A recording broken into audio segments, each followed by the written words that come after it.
ఈరోజు Telangana anti narcotics bureau మరియు సంగారెడ్డి పోలీసుల సంయుక్త ఆపరేషన్లో ఒక మెగా వెహికల్ చెకింగ్ జహీరాబాద్లో చేస్తున్నప్పుడు ఒక అనుమానాస్పదంగా ఒక మహారాష్ట్ర నెంబర్ ఉన్న వెహికల్ తారసపడింది.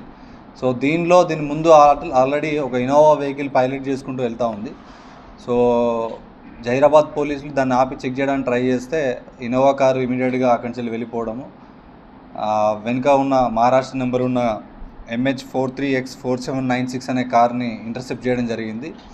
దీనిలో ఉన్న 4-5లో అందరూ పారిపోతే ఇద్దరిని మహమ్మద్ అక్బర్ అండ్ మహమ్మద్ సల్మాన్ వీళ్ళిద్దరిని పట్టుకోవడం జరిగింది.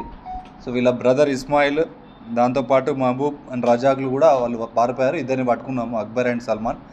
సో వీళ్ళ వెహికల్ చెక్ చేసినప్పుడు ఈ 110 kgs గాంజా దొరికింది. అది వీళ్ళు ఒరిస్సా బార్డర్లో, ఆంధ్ర ఒరిస్సా బార్డర్లో ఈ గాంజా అక్కడ కొనుగోలు చేసి కార్లో, స్విఫ్ట్ కార్లో తీసుకొచ్చి ఇక్కడ ఇటు నుండి ముంబై పోవడానికి, ముంబైలో అమ్మడానికి ట్రై చేస్తున్నారు. సో ఈ ఆపరేషన్లో ప్రాపర్ ఇన్ఫర్మేషన్ ఇచ్చిన Telangana anti narcotics bureau information and Zaheerabad పోలీసుల సంయుక్త ఆపరేషన్లో దీన్ని పట్టుకోవడం జరిగింది.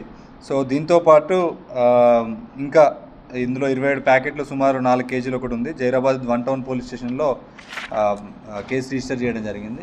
సో ఏదైతే జహీరాబాద్ మనకు ముంబై హైవే కానీ ఇటు కర్ణాటక హైవే ఉంది కాబట్టి మనము చాలా చోట్ల చెక్ పోస్టులు పెట్టడం జరుగుతుంది, ప్లస్ ఇన్ఫర్మేషన్ కూడా పెట్టడం జరుగుతుంది. అలాగే లోకల్ కన్జంప్షన్ కూడా ఏమైనా ఉన్నా కూడా వాటిని కూడా అరికట్టడం జరుగుతుంది. సో ఇంకా ఏమైనా ఇన్ఫర్మేషన్ ఉన్నా ప్లీజ్ ఇన్ఫార్మ్ అస్.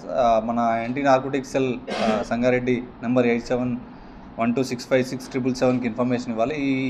ఈ ఆపరేషన్లో చాలా మంచిగా పనిచేసిన జహీరాబాద్ డిఎస్పీ గారు, టీనాప్ డిఎస్పీ గారు and Zaheerabad CI and Zaheerabad SI and Zaheerabad rural SI వీళ్ళందరికీ మరియు స్టాఫ్ అందరికీ కూడా అభినందనలు తెలియజేస్తున్నాం. Thank you so much.